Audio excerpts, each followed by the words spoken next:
Hello guys. तो देखो अब जो है टॉपिक है वेक्टर आइडेंटिटीज। ठीक है, this video is useful for build up the concept of mathematical physics. ठीक है, तो आपको मैथमेटिकल फिजिक्स के अंदर आपको कॉन्सेप्ट को बिल्डअप करने के लिए आप लोगों को ये वेक्टर आइडेंटिटीज आपको आनी चाहिए। ठीक है, तो जैसे कि प्रॉब्लम्स होती है ना, तो प्रॉब्लम्स के अंदर बीच बीच में वेक्टर आइडेंटिटीज यूज़ होती है और ये वेरी फ्रिक्वेंटली यूज़ होंगी, जो मैं अभी वेक्टर आइडेंटिटीज डिस्कस करूँगा।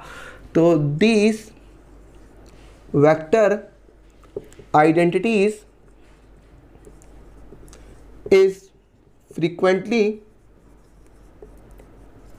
used in many mathematical physics problem।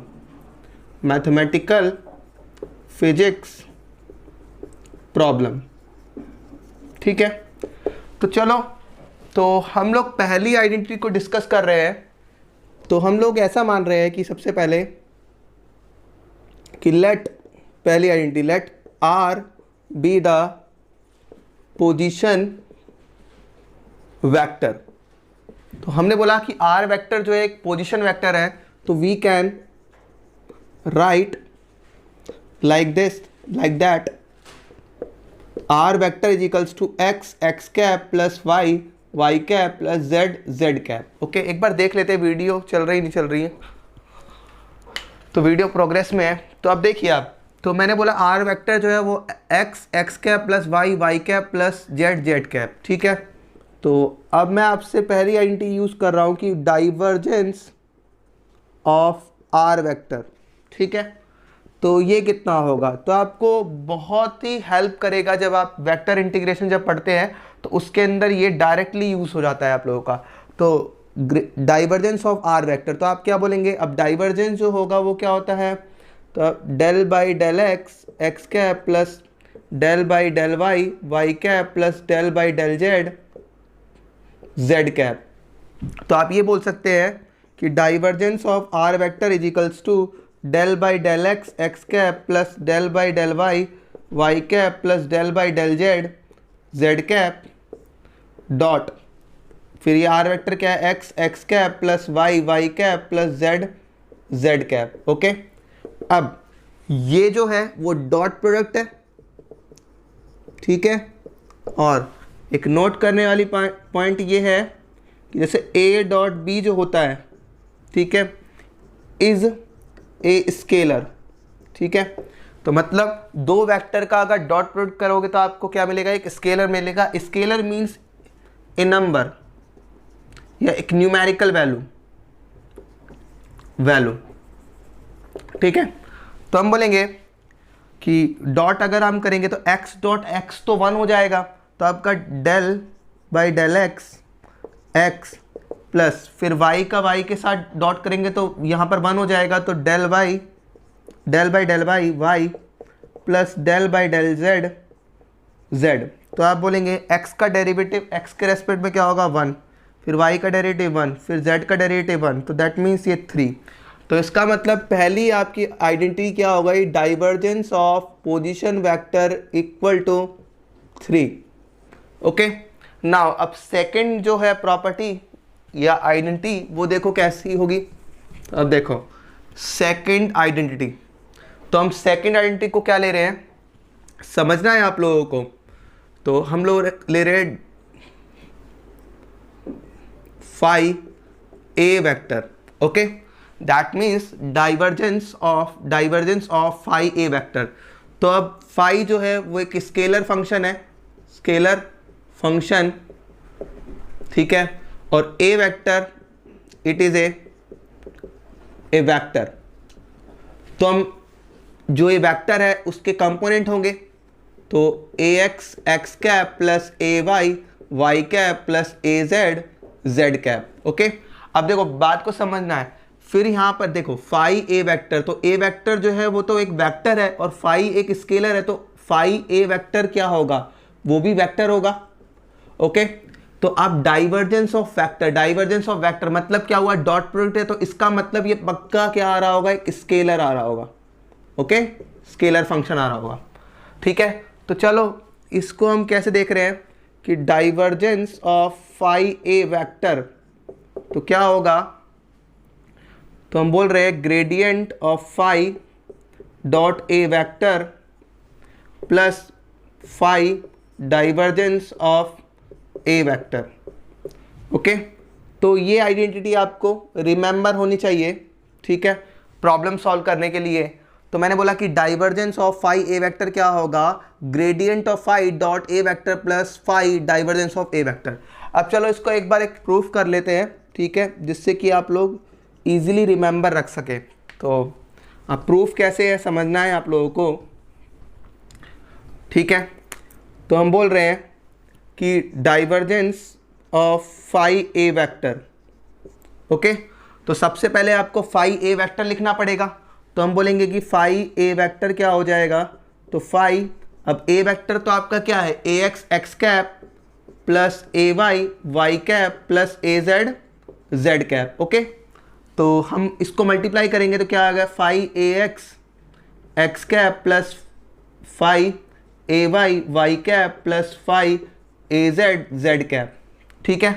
अब नाउ आपको इसके साथ डाइवर्जेंस करना है, तो क्या होगा, divergence of phi A vector, तो क्या होगा यहाँ पर, अब del by del x x cap plus del by del y y cap plus del by del z z cap, फिर डॉट। अब फाई ए वेक्टर जो है वो आपका ये लिखा हुआ है, तो हम क्या बोलेंगे कि phi A x x cap plus phi A y y cap plus phi A z z cap, ठीक है।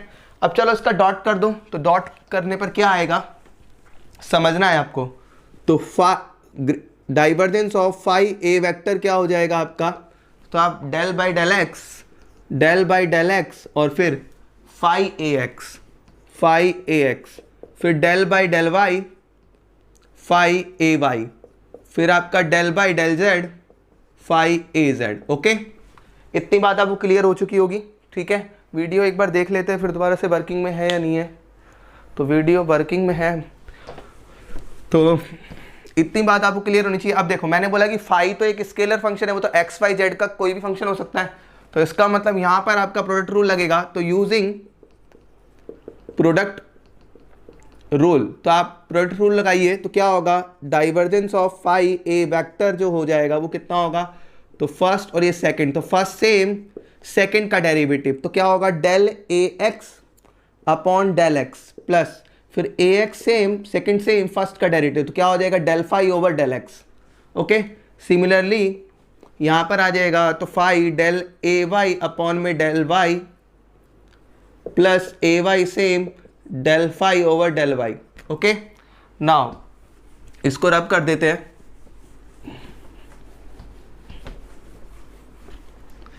फिर प्लस फिर ए जेड, ये कंप्लीट हो गया ना चार, हाँ, A z sorry phi del A z upon में del z plus A z del phi over del z. अब आप क्या करिए कि फाई यहाँ पर कॉमन आ रहा है, यहाँ पर भी और यहाँ पर भी, दैट मीन्स फाई कॉमन आ गया, तो ये क्या बचा, डेल ए एक्स अपॉन में डेल एक्स, ठीक है, फिर डेल ए वाई अपॉन में del y plus del z del A z, okay. फिर अब यहाँ पर देखो ये वाली वैल्यू, सॉरी ये और ये आपका ये वाली वैल्यू, तो क्या है, ये आपका A x del phi over del x plus A y del phi over del y plus में A z del phi over del z, ठीक है। तो अब हम क्या लिख सकते हैं, फाई, अब यहाँ देखिए ये क्या लिखा हुआ है, तो ये आपका लिखा हुआ है डाइवर्जेंस ऑफ ए वेक्टर। क्यों, क्योंकि अब अगर आप देखेंगे तो डाइवर्जेंस ऑफ ए वेक्टर का मतलब क्या है, इसको आप लिखेंगे डेल बाई डेल एक्स, फिर यहाँ पर इसका कंपोनेंट एक्स का कंपोनेंट जो होगा वो ए एक्स होगा, फिर del by del y A y plus del by del z A z. तो आप इसको क्या लिख सकते हैं, divergence of A vector, okay. Plus अब यहाँ पर आ जाइए, अब यहाँ पर क्या है, ये जो है वो दो वेक्टर का डॉट प्रोडक्ट है, ठीक है। जैसे मैं आपसे बोलूँ कि ए डॉट बी क्या होगा, तो आप ये बोलेंगे कि ए x B x plus A Y B Y plus A Z B Z. तो आप क्या कह सकते हो कि यहाँ पर कि ए, ठीक है, A vector dot gradient of phi, ठीक है। क्यों? क्योंकि अगर आप del phi over del x, del phi over del y और del phi over del z को आप क्या लिख सकते हैं, ग्रेडियंट ऑफ फाई, ठीक है। और ग्रेडियंट ऑफ फाई का ए वेक्टर के साथ में अगर डॉट प्रोडक्ट करोगे तो आपके पास ये ही मिलेगा। तो क्या हो गया हमारा फाई, तो हम ऐसे लिख रहे हैं अब इसको कि ग्रेडियंट ऑफ फाई डॉट, क्योंकि डॉट प्रोडक्ट जो होता है, देखो डॉट प्रोडक्ट जो होता है ए डॉट बी जो होगा वो बी डॉट ए के बराबर लिख सकते हैं। This is called commutative property, commutative property, okay. इतनी बात आपको क्लियर होनी चाहिए। तो हम ये लिख सकते हैं कि अब देखो इसको मैं ऐसे लिख रहा हूँ, gradient of phi dot A vector plus फिर यहाँ पर डाइवर्जेंस ऑफ ए वेक्टर और ये आपका फाई। तो divergence of phi A vector can be written as gradient of phi dot A vector plus में phi divergence of A vector, ठीक है। तो इतनी बात आपको कह रहे हो कि दो आइडेंटिटी आपको आ गई। अब तीसरी आइडेंटिटी देखना, तो तीसरी आइडेंटिटी क्या है, थर्ड।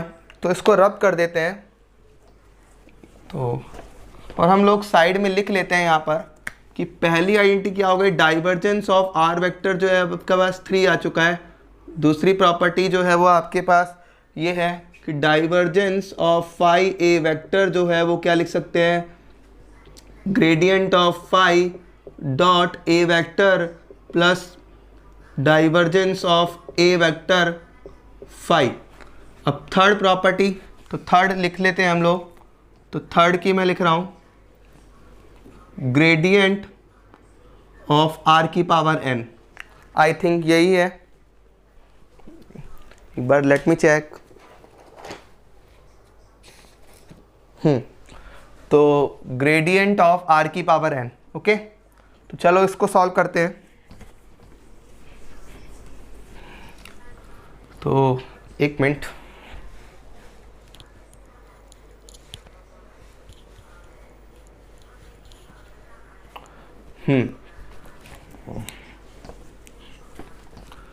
तो अब मैंने बोला ग्रेडियंट ऑफ आर की पावर एन। अब आर जो वेक्टर है वो तो x x cap plus y y cap plus z z cap है।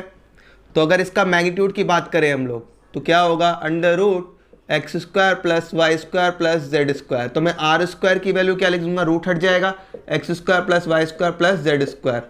अब आपके पास आर की पावर एन है, तो आर की पावर एन का मतलब क्या है, आर की पावर एन, तो क्या होगा x square plus y square plus z square, और रूट जो होता है 1/2 होता है और आपने n से मल्टीप्लाई किया है तो ये क्या हो गया, n से मल्टीप्लाई कर दिया, तो x square plus y square plus z square की पावर n/2, ठीक है। This is very useful, okay.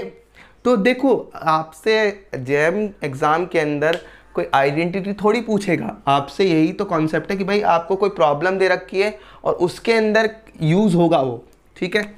तो अब चलो, तो ग्रेडियंट ऑफ, अब आर की पावर एन को मैं लिख सकता हूँ x square plus y square plus z square और यह आपका n/2। अब ये एक स्केलर फंक्शन है, ठीक है। तो चलो ग्रेडियंट कर दो। तो इसका मतलब क्या हुआ, ग्रेडियंट करने पर आपको एक ये वेक्टर मिलेगा, वेक्टर फील्ड होगी, ओके। तो चलो करो।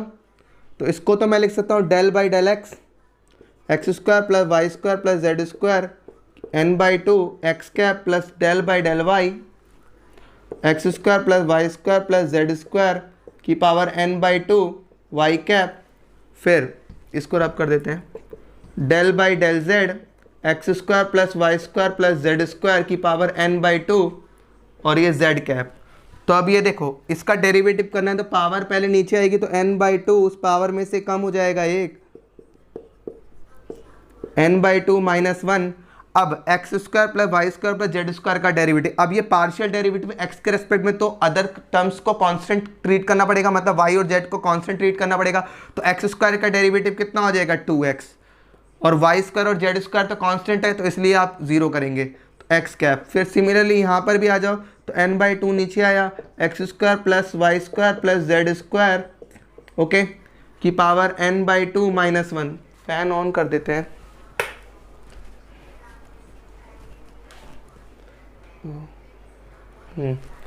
तो फिर एक्स स्क्वायर का डेरिवेटिव 0, वाई स्क्वायर का आपका 2y हो जाएगा और ये y कैप है।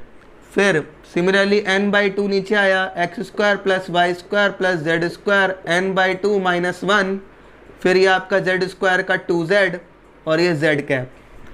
तो आपके पास अगर आप गौर करके देखो तो 2 से 2 कैंसिल हो रहा है हमेशा, ओके, तो 2 है।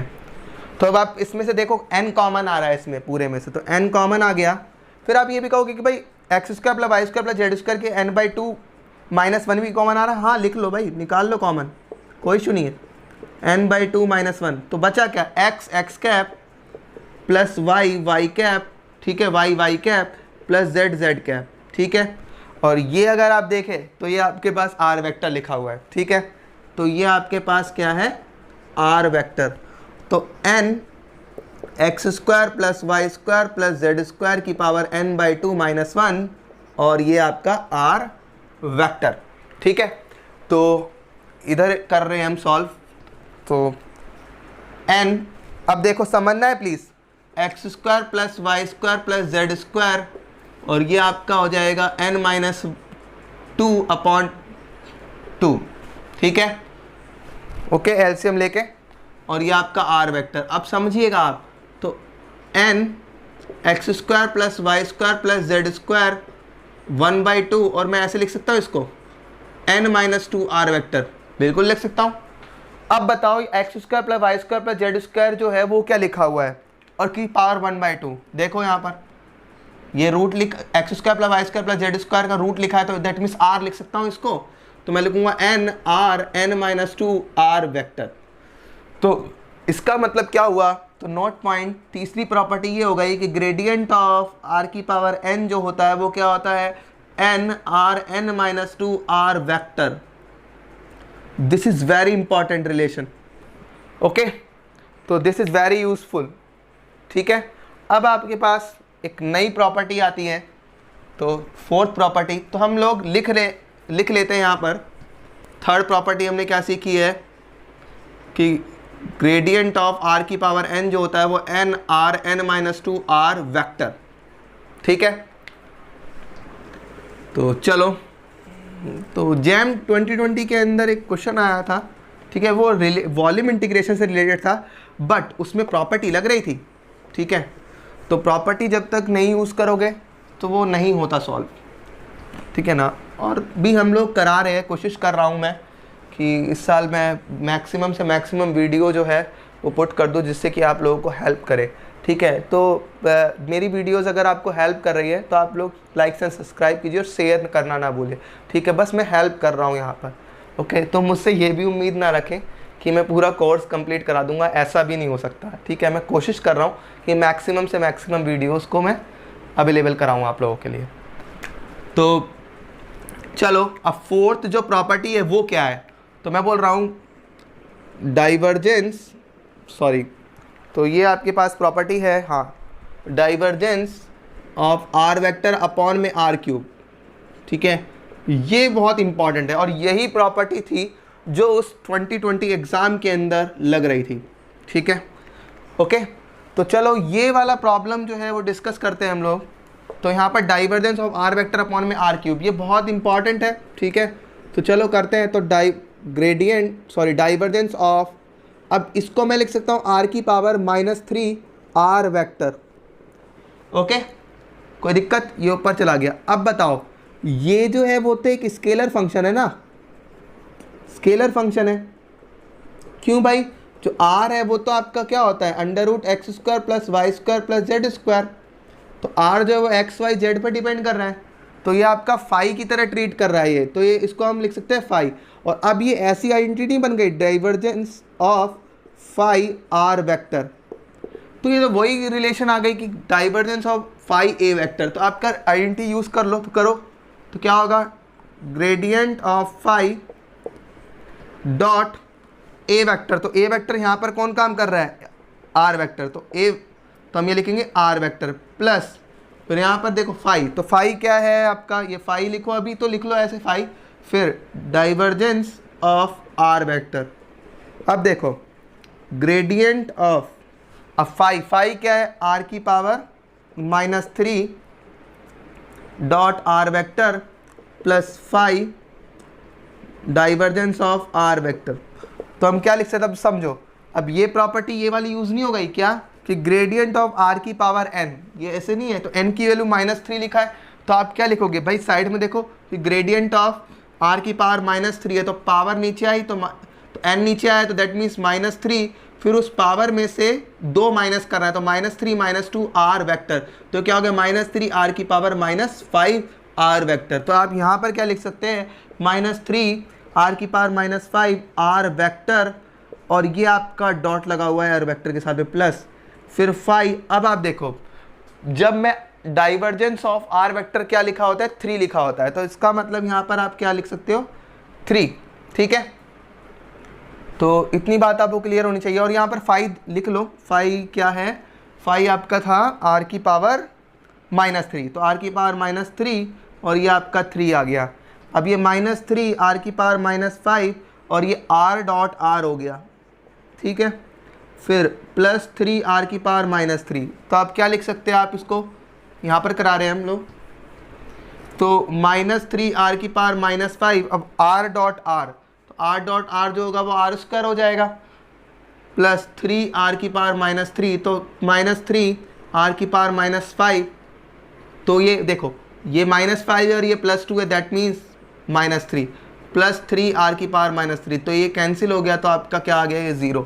तो इसका मतलब जो फोर्थ प्रॉपर्टी है वो क्या है, divergence of R vector upon R cube equal to 0 होता है। अब एक नोट पॉइंट समझना है आप लोगों को, क्या कि अगर ऐसे लिखा होता है, देखो समझना कि क्या मैं इसको ऐसे लिख सकता हूँ, आर वेक्टर अपॉन में आर क्यूब, अब यूनिट वेक्टर जो होगा वो क्या लिखेंगे, आर वेक्टर अपॉन में आर का मैग्नीट्यूड, ठीक है, तो मैं लिख सकता हूँ कि आर वेक्टर जो होगा वो आर कैप हो सकता है, तो मैं आर वेक्टर की जगह मैं ये लिखता हूँ, तो क्या होगा, divergence of R cap upon में आर क्यूब, तो ये डाइवर्जेंस ऑफ, तो एक आर से एक आर कैंसिल हो गया, तो 1/r² आर कैप।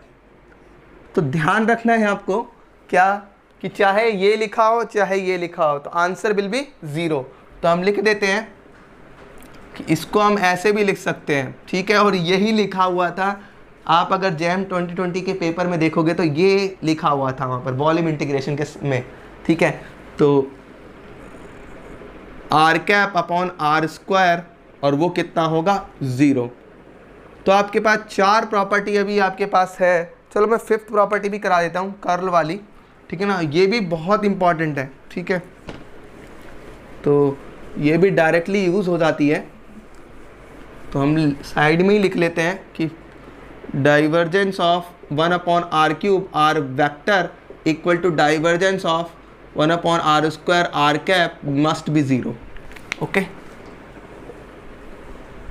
अब नाउ 5th प्रॉपर्टी क्या है, 5th प्रॉपर्टी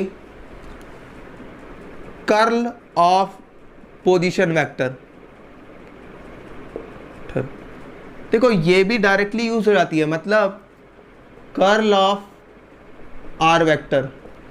तो अब ये यहाँ पर क्या आ गया, ये क्रॉस प्रोडक्ट है, प्रोडक्ट, तो आप इसको कैसे लिखेंगे, तो gradient curl of R vector, तो आप क्या लिखेंगे, del by del x, x cap del by del y, y cap del by del z, z cap, cross, अब आर वेक्टर को क्या लिखेंगे, x x cap, y y cap plus z z cap, ठीक है। तो अब किसी भी 2 वेक्टर का क्रॉस प्रोडक्ट कैसे करते हैं, by the using of determinant method. तो यूजिंग डिटरमिनेंट मेथड, तो क्या होगा, तो आप लिखेंगे एक्स कैप, वाई कैप और जेड कैप, फिर ये फर्स्ट वेक्टर लिख देंगे del by del x, del by del y, del by del z, फिर यहाँ पर ये x y और ये z, सॉरी, अब आप क्या लिखेंगे, प्लस माइनस प्लस, तो ये प्लस एक्स कैप, फिर इसको आप छुपा लेंगे, फिर इसको इससे मल्टीप्लाई करेंगे, मतलब अब डेल बाई डेल वाई और z। तो अब देखो डेरिवेटिव जो है वो y के रेस्पेक्ट में, बट यहाँ तो z है, तो इसका मतलब ये ज़ीरो हो जाएगा। फिर minus del by del z into y, that means अब डेरिवेटिव किसके रेस्पेक्ट में, z के रेस्पेक्ट में, बट यहाँ पर y है, फिर ये जीरो हो गया। फिर ये माइनस वाई कैप, फिर यहाँ पर देखो इसको छुपा लो तो डेल बाई डेल एक्स ये जेड, फिर यहाँ पर क्या है एक्स के रेस्पेक्ट में डेरिवेटिव पे, बट यहाँ तो जेड है तो इसका मतलब फिर जीरो हो गया, माइनस, फिर यहाँ पर डेल बाई डेल जेड और ये एक्स है तो इसका मतलब फिर ये जीरो हो गया, प्लस, फिर जेड कैप, अब इसको छुपा लो, फिर डेल बाई डेल एक्स और वाई है तो वाई का डेरिवेटिव एक्स के रेस्पेक्ट में जीरो हो जाएगा, क्योंकि पार्शियल डेरिवेटिव है ये, क्योंकि पार्शियल डेरिवेटिव का मतलब यही है कि आप किसी पर्टिकुलर टर्म को डेरिवेटिव कर रहे हैं बट अदर टर्म्स को कॉन्सेंट्रेट कर रहे हैं। फिर del by del y x है तो फिर ये आपका जीरो हो जाएगा, तो इसका मतलब ये पूरा का पूरा क्या आ गया, जीरो वेक्टर। तो इसका मतलब ये याद रखना है आपको कि curl of position vector must be zero. तो आपके पास 5 आइडेंटिटीज है एंड दीज आइडेंटिटी मैं लिख देता हूं यहां पर, these identities are very helpful for problem solving. ठीक है, तो जब प्रॉब्लम सॉल्व करेंगे तो हम लोगों को यह बहुत हेल्प करेगी। ठीक है, थैंक्स।